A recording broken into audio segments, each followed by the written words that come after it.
Bonjour encore une fois de plus, chers téléspectateurs de ma classe mobile, la plateforme dont réussir est possible, parce que permettant aux élèves qui s'y connectent, n'est-ce pas, d'être à niveau sur tous les programmes. Nous revoilà encore une fois de plus dans la deuxième séance, parce que dans la première séance, nous avions amorcé l'étude de la philosophie, n'est-ce pas, en se posant une question, à savoir qu'est-ce que la philosophie, et nous sommes arrivés à la conclusion selon laquelle la définition la plus adéquate de la philosophie était aujourd'hui de dire qu'elle est une réflexion sur la totalité. Et étant une réflexion sur la totalité, c'est cette définition-là qui lui permet, n'est-ce pas, d'être une réflexion sur tous les autres domaines. Et c'est la raison pour laquelle nous avons dit que la philosophie, comme nous pouvons l'expliquer aujourd'hui, n'est-ce pas, est une réflexion sur la totalité. Donc, ça veut dire qu'il n'y a aucun domaine qui échappe à l'investigation philosophique. Parce que la philosophie est l'unique discipline qui est capable d'être une réflexion sur elle-même, mais aussi d'être une réflexion sur les autres formes de connaissance. Et c'est certainement cette autre forme de connaissance qui nous amène aujourd'hui, quand on dit la philosophie, n'est-ce pas, de tirer les deux axes, réflexion sur elle-même, que nous avons appelé le domaine 1, la réflexion philosophique, c'est-à-dire que la philosophie réfléchit sur ses origines, sur sa définition, sur son étymologie, sur sa spécificité, sur son actualité, et même on a parlé de l'état actuel de la philosophie et de la philosophie africaine en général.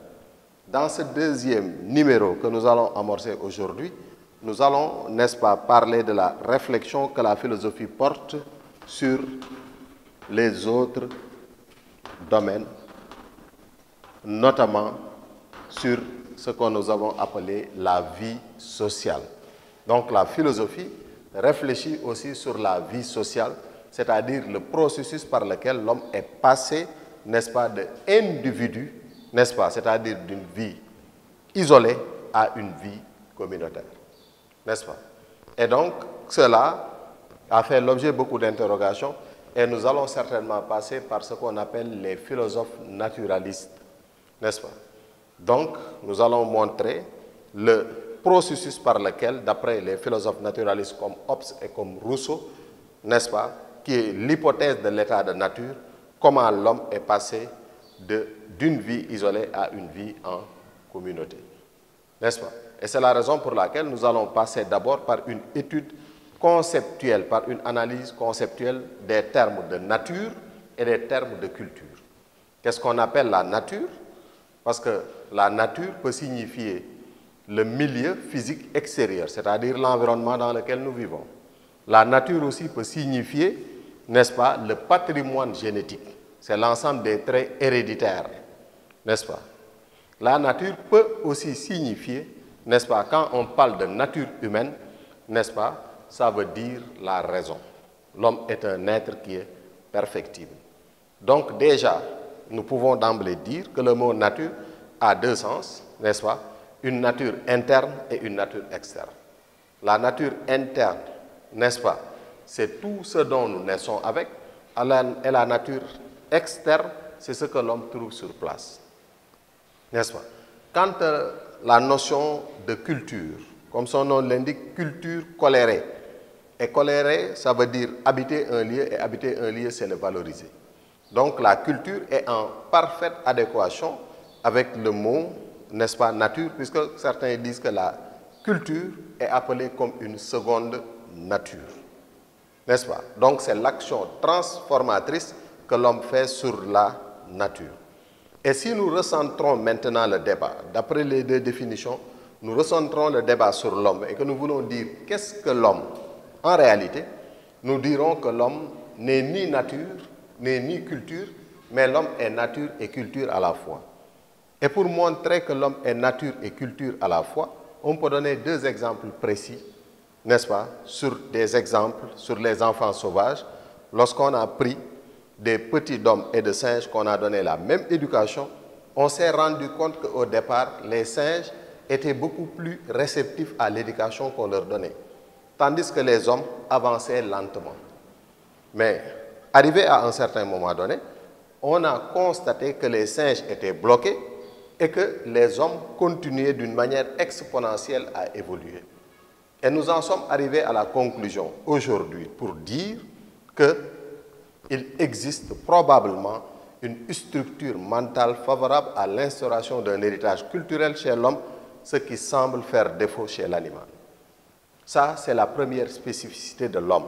L'homme, donc, est un être qui est perfectible, qui est capable de recevoir un héritage culturel, parce qu'étant un être doté de raison, la raison fait partie donc de la nature de l'homme. Deuxième aspect, mais la raison, il faut dire que n'est pas le seul élément constitutif de notre humanité, parce qu'on est homme que si on est à l'intérieur d'une société. Et c'est la raison pour laquelle nous avons dit que le deuxième aspect, nous allons prendre un autre exemple, n'est-ce pas? L'exemple des enfants sauvages aussi, à travers Amala et Kamala, qui depuis leur plus petite tendre enfance ont été retranchés, n'est-ce pas, de leur famille et placés avec des loups. Au bout de quelques années, n'est-ce pas, on les a retournés dans la vie sociale, mais ils n'avaient rien d'humain, sinon que la forme physique. Ils étaient agressifs, ils lapaient leurs aliments, ils se déplaçaient à quatre pattes, ils satisfaisaient leurs besoins n'importe où. Et on s'est rendu compte, n'est-ce pas, d'une autre conclusion, c'est que jeté sur ce globe sans force physique et sans idée innée, dans la horde sauvage comme dans la nation d'Europe la plus civilisée, l'homme n'est que ce qu'on le fait être. Donc, dans le premier mouvement, nous avons montré que l'homme est nature, a une parcelle qui relève de la nature, mais dans le second aspect, nous avons montré que hors de la société, point d'homme. Et c'est la raison pour laquelle ce sont ces deux éléments conjugués que l'on appelle la bioculturalité de l'homme. Donc l'homme est un être bioculturel, comme on le dit. Il est naturellement culturel et il est culturellement naturel. Donc, et c'est ça qui marque sa spécificité, n'est-ce pas? Et donc, à partir de ce moment, donc, nous pouvons dire que l'homme est un être bioculturel. Donc, il est le seul être à être en mesure de vivre en société. Mais le problème, c'est quoi? C'est que l'origine de la société, on ne peut pas lui assigner une date précise de naissance, en disant que c'est à partir de telle période que la société est née. Et c'est la raison pour laquelle on va partir de ce qu'on appelle l'hypothèse de l'état de nature formulée par ce qu'on appelle les philosophes naturalistes, à savoir Rousseau et Hobbes. Hobbes dit qu'avant la société, qui est l'état de nature, les hommes vivaient d'une manière isolée. Et que cette vie pré-sociale était une vie caractérisée par la haine, la jalousie, la violence, parce que l'homme est un loup pour l'homme, parce qu'il dit que l'homme est d'une nature pessimiste. L'homme est un danger pour l'homme. Il se dit que ma liberté s'arrête là où s'arrête ma force. Si on suit cette logique, si chacun se dit que ma liberté s'arrête là où s'arrête ma force, il y a affrontement, il y a confrontation, et la conséquence ultime, c'est la perdition du genre humain.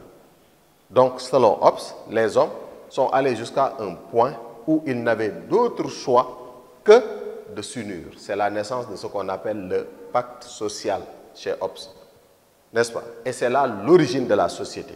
Donc, on peut dire que chez Hobbes, l'origine de la société n'est pas naturelle, mais c'est conventionnel, c'est par obligation, c'est par nécessité que les hommes se sont retrouvés. La même conclusion sera aussi énoncée par Rousseau, mais d'une autre manière, parce que Rousseau, lui, part de l'hypothèse de l'état de nature, mais il dit que l'homme a une nature qui est optimiste, l'homme est naturellement bien. Donc, c'est la famine, les épidémies, les pandémies et les catastrophes naturelles qui ont fait que les hommes étaient obligés de s'associer, de vivre en société. C'est la naissance de ce qu'on appelle le contrat social. Donc, que ça soit chez Hobbes, que ça soit chez Rousseau, n'est-ce pas, la conclusion, c'est que l'homme ne peut s'épanouir qu'à l'intérieur d'une société. Donc, hors de la société, point d'homme. Et donc, c'est quoi la définition de la société? Donc, la société Elle est conventionnelle parce que c'est un ensemble d'individus vivant en groupe entre lesquels il existe des rapports organisés. Et ce qui organise les rapports entre les individus, c'est ce que nous avons appelé les normes sociales. Les normes sociales, n'est-ce pas, tracent la frontière à l'intérieur d'une société entre ce qui est permis et ce qui est interdit, ce qui est convenable et ce qui est indécent. Mais il faut dire que les normes changent d'un pays à l'autre, d'un milieu à l'autre, n'est-ce pas? Donc, le problème qui va se poser, c'est qu'il y a une norme qui subsiste à toutes les normes. Cette norme-là, qui est universelle, est appelée ce qu'on appelle la norme de la prohibition de l'inceste, qui dit qu'il est formellement interdit de prendre sa mère, sa sœur et sa fille comme femme, n'est-ce pas? Et donc, toutes les sociétés sont fondées sur cette première norme. À part cette norme, toutes les autres normes, n'est-ce pas, sont dynamiques. Elles changent dans le temps, mais aussi dans l'espace. Et donc, voilà que la société est formée, mais nous pouvons d'emblée dire que la société n'est jamais homogène. C'est-à-dire qu'il n'y a jamais de conformisme plat, c'est-à-dire que tout le monde respecte les normes de la même manière. Et c'est la raison pour laquelle il existe des individus qui, pour des raisons différentes, n'est-ce pas, ne réussissent pas leur intégration sociale correctement. Et parmi ces individus-là, nous pouvons en citer 3, à savoir le déviant, le marginal et le fou, qui ne sont pas les mêmes. Parce que dévier, comme son nom l'indique, c'est sortir de la direction normale, mais consciemment. Donc, on définit le déviant comme celui qui propose un autre projet normatif. Il connaît la norme, mais il veut créer une autre norme. N'est-ce pas? Et on peut noter une déviance positive et on peut noter une déviance négative. La déviance positive fait la promotion des valeurs qui sont acceptées par la société. C'est le cas des prophètes, c'est le cas des révolutionnaires et même des philosophes. De l'autre côté, on peut noter la déviance négative. C'est le cas de la prostitution, c'est le cas de l'homosexualité. C'est-à-dire, c'est une voie tracée et qui, en réalité, fait la promotion des contre-valeurs. Donc, en résumé, on dit que le déviant, c'est celui qui propose un autre projet normatif. Tandis que, quand on nous parle de marginalité, marge, être à côté. Le marginal, donc, n'est-ce pas, c'est un homme qui veut s'insérer dans une société, mais qui a des difficultés pour s'insérer. Et c'est la raison pour laquelle on définit le plus souvent le déviant, n'est-ce pas, comme l'homme en situation de crise à la rencontre de deux cultures ou bien de deux civilisations qui sont différentes. Mais il faut noter que la déviance peut, n'est-ce pas, être causée par deux choses. D'abord, ça peut être dû à la société d'accueil qui n'arrive pas à intégrer la différence. Je taquine souvent les gens en leur disant que c'est beaucoup plus facile d'avoir une femme tout couleur, une femme sérère que d'avoir une femme tout couleur. Parce que la société tout couleur, elle est un peu recroquevillée sur elle-même, mais là, c'est une qualité parce que c'est une société qui est conservatrice. N'est-ce pas? Des fois aussi, n'est-ce pas, la déviance, ce n'est pas au niveau de la société d'accueil, mais c'est au niveau de l'homme lui-même qui veut être reconnu dans sa différence. Alors qu'en réalité, il est différent des autres parce qu'il vient d'une autre culture qui est différente. Quant à la folie, elle est très différente de ce que nous avons appelé la marginalité et la déviance, parce qu'en réalité, pour parler de la folie, n'est-ce pas, il faut être fou pour en parler, dans la mesure où le fou a un univers intérieur imperméable à toute agression humaine. Donc nous pouvons résumer en disant qu'il y a 3 types d'individus qui, pour des raisons différentes, n'ont pas réussi leur intégration sociale correctement. Il s'agit du marginal, du déviant et de la folie, du fou plus précisément. Mais plus on avance dans l'histoire, le problème sur la faculté fondamentale de l'homme va se poser, parce que pendant des décennies, les philosophes ont cru que, n'est-ce pas, l'homme se déterminait seulement par une seule faculté fondamentale, à savoir la conscience, n'est-ce pas? Et c'est dans cette logique qu'on peut ranger des philosophes comme Descartes, qui dit, n'est-ce pas, la pensée est la qualité fondamentale, parce que à travers son fameux doute hyperbolique, il a réussi à douter de tout sauf de sa propre pensée. C'est la raison pour laquelle il arrive à ce qu'on appelle le solipsisme cartésien, qui consiste à dire c'est la théorie qui fait du sujet la seule réalité qui existe. Parce que Descartes, n'est-ce pas, à travers sa fameuse table rase, n'est-ce pas, a douté de tout, mais il y a une seule chose qui résiste au doute, c'est qu'il est une substance pensante. C'est la raison pour laquelle il dit cogito ergo sum. C'est dans la même veine, dans la même logique, qu'on peut ranger la perspective de Husserl qui dit que toute pensée est pensée de quelque chose, n'est-ce pas, qui en réalité ne contredit pas Descartes, mais le complète. Au moment où Descartes dit « la conscience me permet d'établir un rapport entre moi et moi-même », Husserl le dit « la conscience aussi me permet d'établir un rapport entre moi et le monde ». Et c'est la raison pour laquelle sa théorie est appelée la phénoménologie de l'esprit. C'est que l'homme peut connaître non seulement à travers la conscience, mais à travers les organes de sens qui me mettent en rapport avec le monde. C'est le même cas pour Jean-Paul Sartre, qui complète Descartes et Husserl en disant que la conscience me permet non seulement d'établir un rapport entre moi et moi-même, moi et le monde, mais aussi moi et autrui, ce qu'on appelle l'intersubjectivité des consciences. Mais cette théorie-là, qui fait du sujet pensant la seule réalité qui existe, cette théorie qui fait que l'homme est une conscience absolue, c'est-à-dire une lucidité de toujours et de partout, sera remise en question par des philosophes avant bien même la philosophie de Freud, parce qu'il y a Spinoza et Leibniz qui diront qu'il existe de petites perceptions sourdes qui échappent au contrôle de la conscience. C'est-à-dire que la conscience règne, mais ne gouverne pas. Mais cela sera systématisé par Freud, n'est-ce pas, à travers sa théorie de l'hypothèse de l'inconscient, parce qu'en réalité, il faut dire que l'inconscient n'est pas une réalité matérielle ou palpable, mais on fait l'expérience de l'inconscient. Et comment on le fait? On le fait à travers les actes et les paroles que nous posons tous les jours. Donc, il y a une manifestation de l'inconscient dans nos actes et nos paroles à travers trois choses qu'on appelle, n'est-ce pas, les lapsus, les rêves et les névroses. Les lapsus, nous l'avons dit, sont des écarts de langage, n'est-ce pas? Les rêves, Freud dit que le rêve est la voie royale pour démontrer l'existence de l'inconscient, parce que le rêve, en réalité, n'est qu'un désir refoulé. Et enfin, il nous parle des névroses, qui sont des troubles du comportement, qui sont dus à des traumatismes, c'est-à-dire des chocs subis dans la petite enfance. Et voilà pourquoi, en réalité, n'est-ce pas, la découverte de l'inconscience chez Freud constitue une révolution comme une révolution copernicienne, parce que d'une théorie qui pensait que l'homme était une seule réalité, nous en sommes arrivés à une théorie où l'homme est caractérisé par une dualité, c'est-à-dire une conscience et un inconscient.